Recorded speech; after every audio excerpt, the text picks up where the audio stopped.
Welcome to lesson number 6 in our series titled Let's Take Another Look, Passages from the Old Testament. Today we're looking at the Battle of Jericho. That is primarily found in Joshua chapter 6, but we're going to look at a little bit of Joshua chapter 5 leading up to that. First, a little bit of background though, just as kind of a reminder to help. It's helpful before we get into the actual battle itself and what it signified. Way back when God had called Abraham to follow him to go, he said, "Where I will send you," and he promised Abraham to make of him a great nation. At that time, he promised they were given that there would be a land that would be given to them, a land that he would later say was flowing with milk and honey. Since that time of Abraham, there had been Isaac and Jacob, Joseph and his brothers, 430 years of slavery and 40 years of wandering in the wilderness. So several hundred years had passed, and now it was time to enter into the land of Canaan, that promised land that was occupied by other tribes. Now, actually, this was the second time that they had come right up to the entrance of the land of Canaan. The first time had been shortly after they'd been delivered to freedom from slavery in Egypt. God had parted the Red Sea. They had passed through the Red Sea. And after traveling just a little bit, they came then to the Jordan River.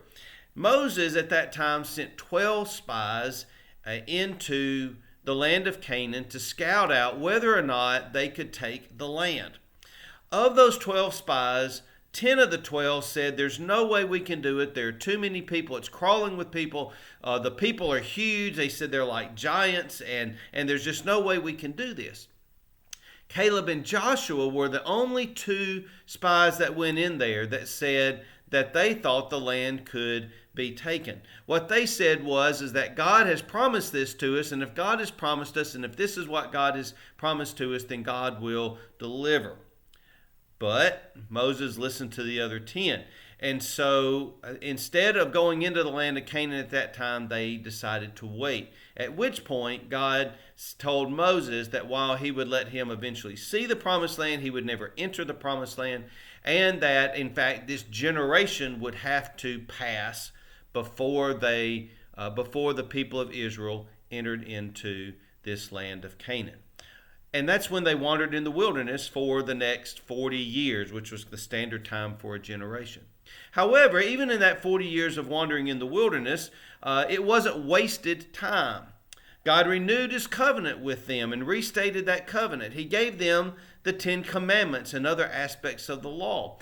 And over the course of that 40 years, they learned what it was to be a free people, to be a nation, if you will. There was a system of governments for themselves. They set up different judges because it was too much for Moses to do. And all these different things that they did as they learned how to be a people. They still made mistakes, but God was shaping them and forming them over that 40 years so that when the time came, they would be fully ready to go into that land of Canaan.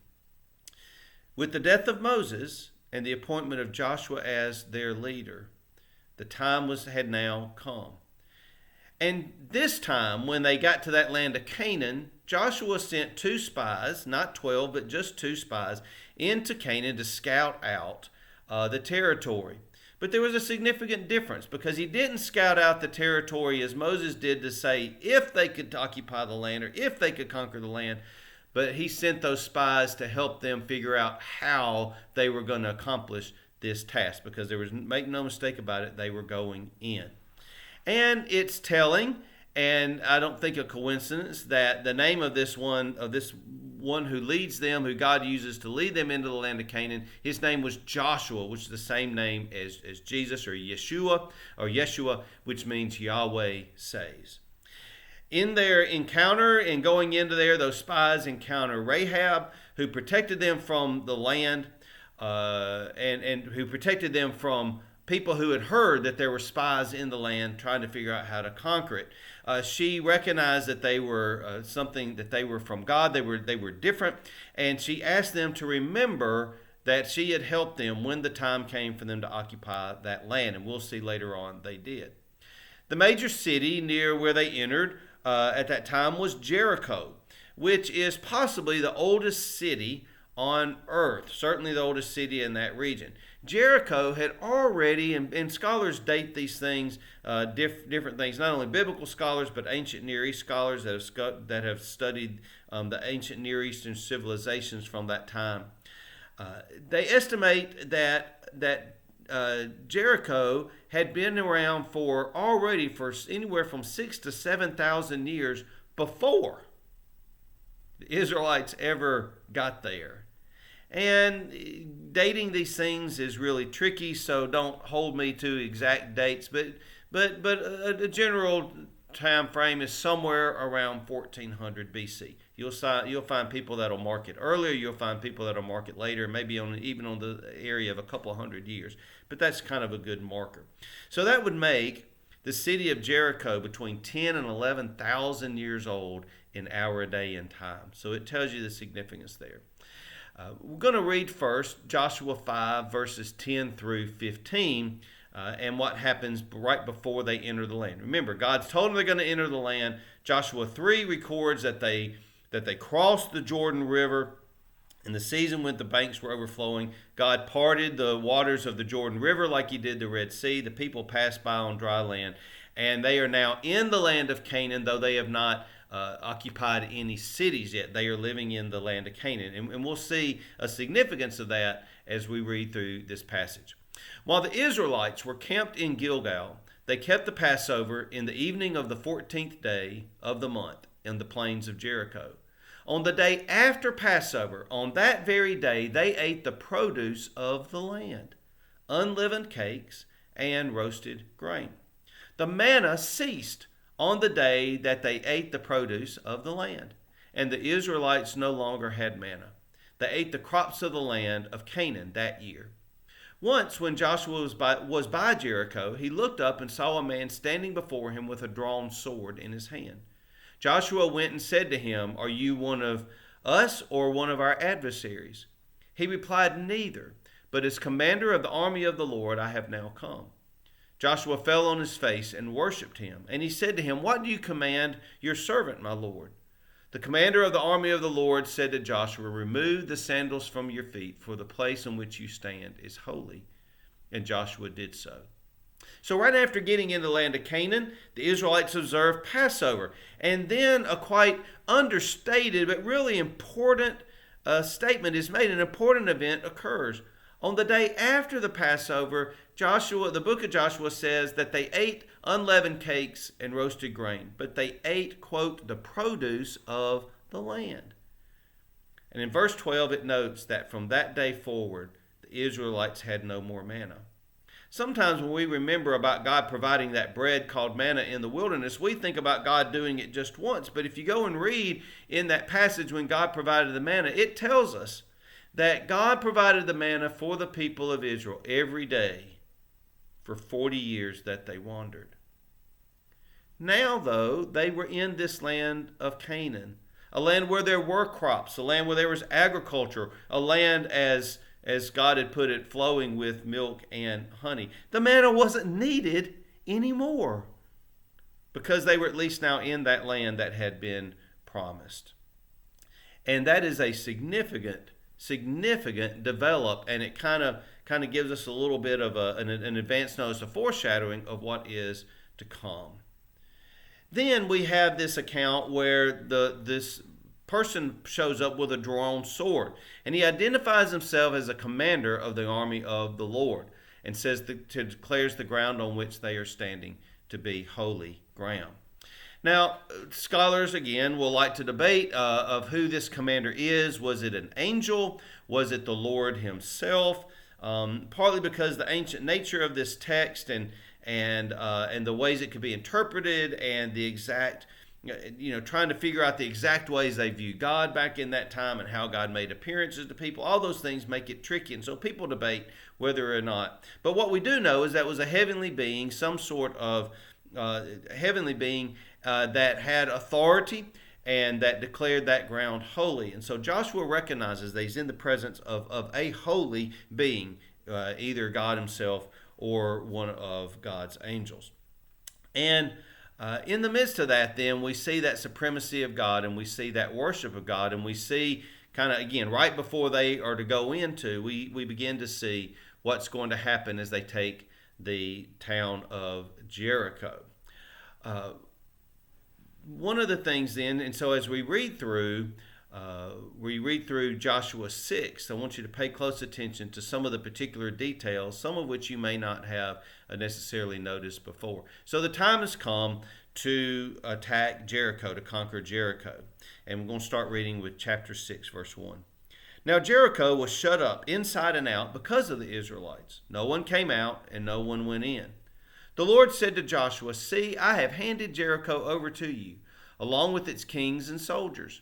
You shall march around the city, all the warriors circling the city once. This you shall do for 6 days, with 7 priests bearing 7 trumpets of ram's horns before the ark. On the 7th day you shall march around the city 7 times, the priests blowing the trumpets. When they make a long blast with the ram's horn, as soon as you hear the sound of the trumpet, then all the people shall shout with a great shout, and the wall of the city will fall flat, and all the people shall charge straight ahead." So Joshua, son of Nun, summoned the priests and said to them, "Take up the ark of the covenant and have 7 priests carrying 7 trumpets of ram's horns in front of the ark of the Lord." To the people he said, "Go and march around the city. Have the armed men pass before the ark of the Lord." As Joshua had commanded the people, the 7 priests carrying the 7 trumpets of ram's horns before the Lord went forward, blowing the trumpets, with the ark of the covenant of the Lord following them. And the armed men went before the priests who blew the trumpets. The rear guard came after the ark, while the trumpets blew continually. To the people Joshua gave this command: "You shall not shout, or let your voice be heard, nor shall you utter a word until the day I tell you to shout. Then you shall shout." So the ark of the Lord went around the city, circling it once, and they came into the camp and spent the night in the camp. Then Joshua rose early in the morning, and the priests took up the ark of the Lord. The 7 priests, carrying the 7 trumpets of ram's horns before the ark of the Lord, passed on, blowing the trumpets continually. The armed men went before them, and the rear guard came after the ark of the Lord, while the trumpets blew continually. On the 2nd day they marched around the city once, and then returned to the camp. This they did for 6 days. On the 7th day they rose early at dawn and marched around the city in the same manner 7 times. It was only on that day that they marched around the city 7 times. And at the 7th time, when the priest had blown the trumpets, Joshua said to the people, "Shout, for the Lord has given you the city. The city and all in it shall be devoted to the Lord for destruction. Only, only Rahab the prostitute and all who are with her in her house shall live, because she hid the messengers we sent." "As for you, keep away from the things devoted to destruction, so as not to covet and take any of the devoted things, and thus make the camp of Israel a subject for destruction, bringing trouble upon it. But bring all silver and gold and vessels of bronze and iron. But all silver and gold and vessels of bronze and iron are sacred to the Lord. They shall go into the treasury of the Lord." So the people shouted, and the trumpets were blown. As soon as the people heard the sound of the trumpets, they raised a great shout, and the wall fell flat, so that the people charged straight ahead into the city and captured it. Then they devoted to destruction by the edge of the sword all in the city, both men and women, young and old, oxen, sheep, and donkeys. But to the 2 men who had spied out the land, Joshua said, "Go to the prostitute's house and bring the woman out of it and all who belong to her, as you swore to her." So the young men who had been spies went and brought Rahab out, along with her father, her mother, her brothers, and all who belonged to her. They brought all of her kindred out and set them outside the camp of the city. They burned down the city and everything in it. Only the silver and gold and the vessels of bronze and iron they put into the treasury of the Lord. But Rahab the prostitute, with her family and all who belonged to her, Joshua spared. Her family has lived in Israel ever since, for she hid the messengers who Joshua sent to spy out Jericho. Joshua then pronounced this oath, saying, "Cursed before the Lord be anyone who tries to rebuild this city Jericho. At the cost of his firstborn he shall lay the foundation, and at the cost of his youngest he shall set up its gates. So the Lord was with Joshua, and his fame was in all the land. So there's a lot there, so let's break it down. Jericho was a walled city like all cities of that day, but the Lord said, I have handed Jericho over to you. It hasn't happened yet. Did you catch that? Even before they had done this, even before the 7 days, he says to Joshua, I've handed it over to you. It is a done deal. You can take it to the bank that I have already done this. It is such a certainty that it is as if I have already done this for you, even before the time has come, even before you've even gone into the city. The next part of the commandment is to walk around the city once for 6 days. 7 priests have the ram's horns as the ark is being carried around the city. Remember, the Ark of the Covenant carried the 10 commandments, the covenant God had made with them, and they believed that the ark had supernatural powers because of what it contained, because of what it represented, who it represented, Almighty God. And the ark served as a rallying point, a reminder that God was on their side. And it was kind of a way of showing to the people, hey, we have the Lord who is with us. On the 7th day, they were to march around the city 7 times while the priest continued to blow the trumpet the entire time. They were to make then at some point, after marching around the city on that 7th time, they were to make the sound a long blast of the trumpet, which was a signal for the people to shout, and the walls, as the old song says it, would come a-tumbling down. So they did as the Lord commanded them. Now notice, though, that one interesting little fact, which is that in those first 6 days, they only marched around the city 1 time. We don't know how long it really took them to march around, but they marched around, the trumpets blowing continually. But notice, Joshua told the people, you don't utter a word. Don't say a word. Don't utter anything with your voice. So you imagine what it's like. They're marching around this city, this huge number of people. The priests are blowing the ram's horns. They're blowing, maybe it's a war cry, maybe it's just a cry of worship. They're not playing tunes or anything. These were trumpets as they were used, ram's horns, they were used throughout human history, served as rallying cries and maybe even as codes to give signals to the troops what to do. But here, they march around once, they go in front of and behind the ark, kind of transporting it and guarding it, and the people don't say a word. But all those people marching, they don't say a word. All you can hear is the tramp, tramp, tramp, tramp, tramp, tramp, tramp, tramp of feet, and the blowing of those ram's horns. And until then, the 7th day, after they have marched around the city, the 7th time that they march around that city, then they blow the horn, and they are to shout. And so they shouted. And when they shouted, the walls fell flat, and the people charged on ahead. They didn't have to worry about going through narrow gates or anything like that. The walls were down. They charged straight through. Notice that they were to kill everything, even livestock, even donkeys, sheep, any sort of livestock, men and women and children as well. And we'll talk about that in just a minute. They were to quote, devote to destruction everything except the gold and silver and the vessels of bronze and iron. And those were to go to the treasury of the Lord. In other words, those belonged to the Lord. No individual was to take any spoils of war for themselves.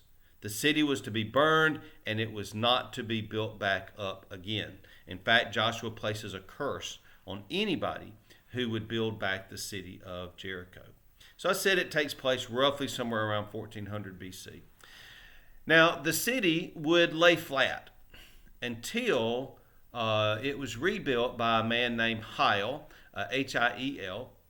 It's recorded in 1 Kings 16:34. He lived during the time of King Ahab. Don't have the exact year, but Ahab ruled from 874 to 853 BC. If you remember, Ahab was a king who was totally unfaithful to God, and married Jezebel, who was totally unfaithful to God and worshiped those Canaanite gods of Baal and Asherah.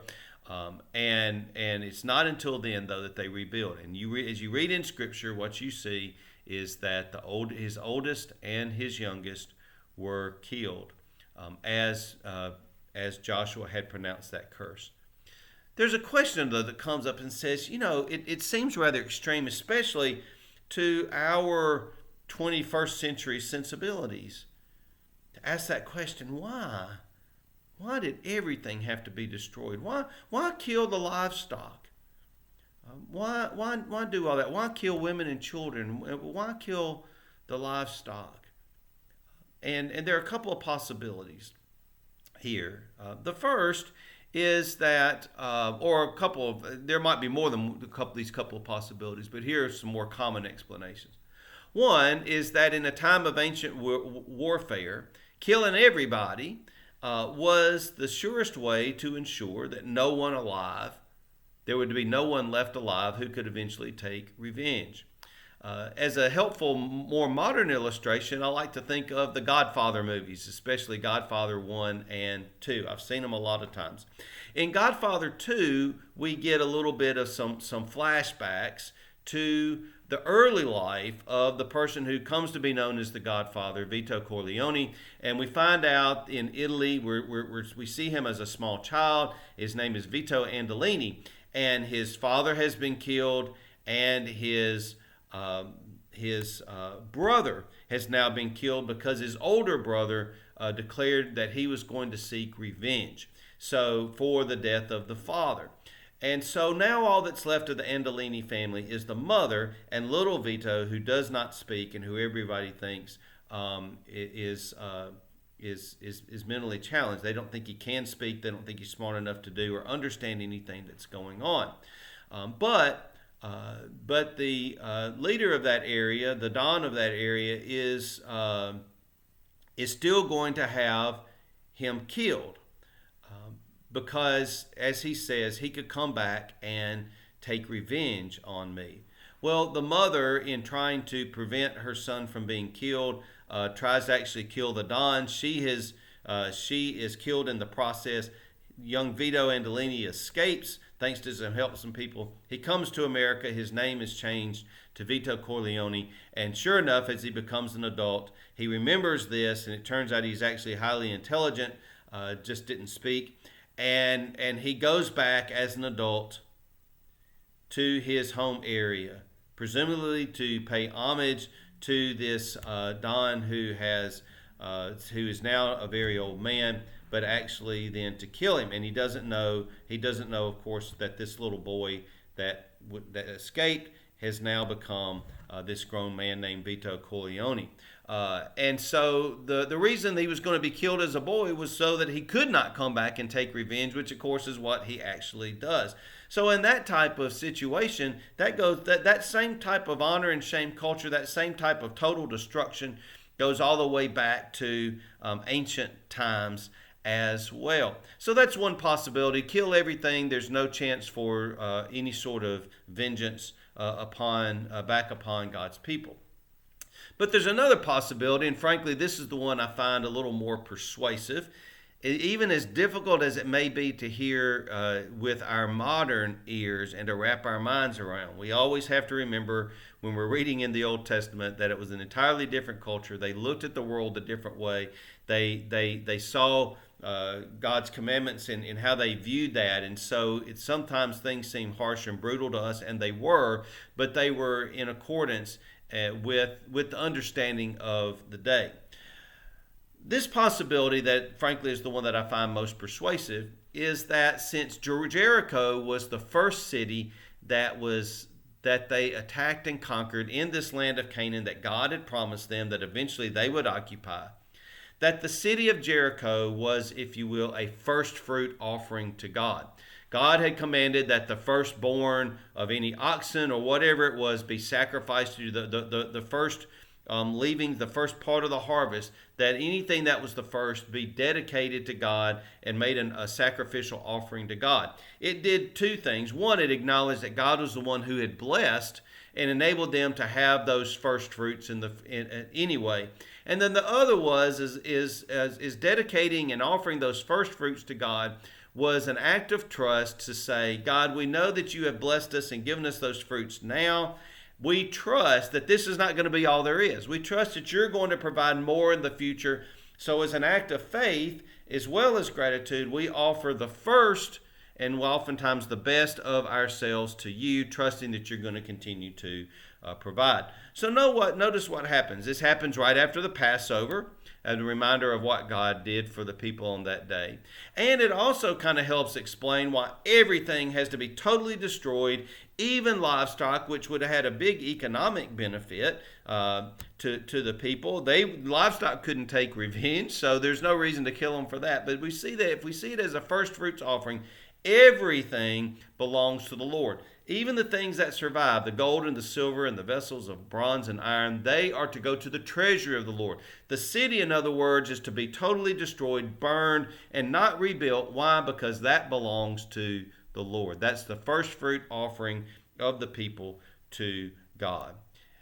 It would be the first city conquered, but it certainly wouldn't be the last. And God did not always command everybody to be killed. He didn't always demand livestock and all that to be killed, but he did on this very first one. Again, as an act of gratitude to God that God had been with them and given them this victory, enabled them to have this victory, and as an act of faith, saying, Lord, we know that there is more to come. We trust that you're going to keep your promise to give us the entire land of Canaan. After the faithfulness of the Israelites, Joshua 7 records that there was a man named Achan, A-C-H-A-N, who did disobey God in the midst of this destruction. He took some of the, quote, devoted things, which were idols of the Canaanites, but nobody knew that he had taken it. As a result of this disobedience, Israel lost the very next battle. And then they were trying to figure out what happened. And then God reveals to them that this person had disobeyed God.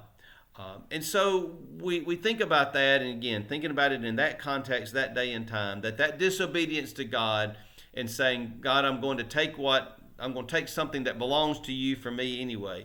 There are consequences to that disobedience, and that is that they fail in their next battle.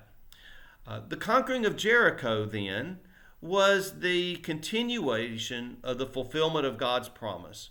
That promise that he had made all the way back to Abraham to give them this land of such abundance. It was a reminder to them to not forget who had given them this land and to trust that God would fulfill God's promises. God's doing it in his own time, but he's fulfilling those promises. I want to call back as we conclude this lesson. I want to call back to Deuteronomy 7, when God tells them that he's going to do these things and how they are to respond. In Deuteronomy 7, verses 1 through 11, God says these things to the people while Moses is still alive and whatnot. When the Lord your God brings you into the land you're about to enter and occupy, and he clears away many nations before you, the Hittites, the Girgashites, the Amorites, the Canaanites, the Perizzites, the Hivites, and the Jebusites, 7 nations which are more numerous and mightier than you. And when the Lord your God gives them over to you and you defeat them, then you must utterly destroy them. Make no covenant with them and show them no mercy. Do not intermarry with them, giving your daughters to their sons or taking their daughters for your sons. For that would turn away your children from following me to serve other gods. Then the anger of the Lord would be kindled against you, and he would destroy you quickly. But this is how you must deal with them. Break down their altars, smash their pillars, cut down their sacred poles, and burn their idols with fire. For you are a people holy to the Lord your God. The Lord your God has chosen you out of all the peoples on this earth to be his people, his most treasured possession. It was not because you were more numerous than any other people that the Lord set his heart on you and chose you, for you were the fewest of all the peoples. It was because the Lord loved you and kept the oath that he swore to your ancestors, that the Lord has brought you out with a mighty hand and redeemed you from the house of slavery, from the hand of Pharaoh, king of Egypt. Know therefore that the Lord your God is God, the faithful God who maintains covenant loyalty with those who love him and keep his commandments to 1,000 generations, and who repays in their own person those who reject them. He does not delay, but repays in their own person those who reject him. Therefore observe diligently the commandment, the statutes and the ordinances that I am commanding you today. So, however we try to look back with modern eyes at what was done, the tactics were keeping in line with warfare for the day. It was keeping in line with the commandments that God had made to that. This conquering of Jericho and the manner of that conquering was a witness to the surrounding tribes that God was mighty. But it was also a witness to the people of Israel that God was one who would keep his commandments, who would reward obedience and would punish disobedience. A God who chose them not because they were great and mighty, but because God is great and mighty, and God was using them and setting them apart as a holy people to be witnesses to God's power, God's presence, God's working, and God's activity in this world. Today, it's not a particular nation that is the representative people of God. It's the church. We are called to follow God, to follow God's commandments and statutes and ordinances. Jesus tells us the greatest commandment of all is to love the Lord your God with all of your heart, mind, soul, and strength, and your neighbor as yourself. We know when we disobey God, there are consequences. And sometimes those consequences go down to generations beyond us. But we also know that in that obedience to the Lord, we enjoy great blessing. That blessing, he says, to the 1,000th generation. That blessing that is far, far infinitely greater than that consequences of that disobedience. We know that God has chosen us, not because we are great, but he's chosen us out of his love for us and loves us to the extent that he gave his only Son, Jesus Christ, to suffer for our sins. This conquering of Jericho has some difficult elements, and I wouldn't try in our modern sensibilities to try to defend them, but we have to understand the context of the day, and we have to understand what that primary message and goal was, objective was, which was to begin to take that land of Canaan for God and God's people, and to do so in a way that would be a witnesses to the surrounding tribes of God's presence and power, and a witness to the people of Israel that God is a God of love who keeps his promises. I think that's a message we can hold on to today as well. I thank you for joining me, and I invite you to join me for the next lesson, which is to come. And I hope you have a great and wonderful day in the Lord as you seek to be obedient to him out of his love and out of his abundant generosity and blessing in your life. God bless you. Have a great day.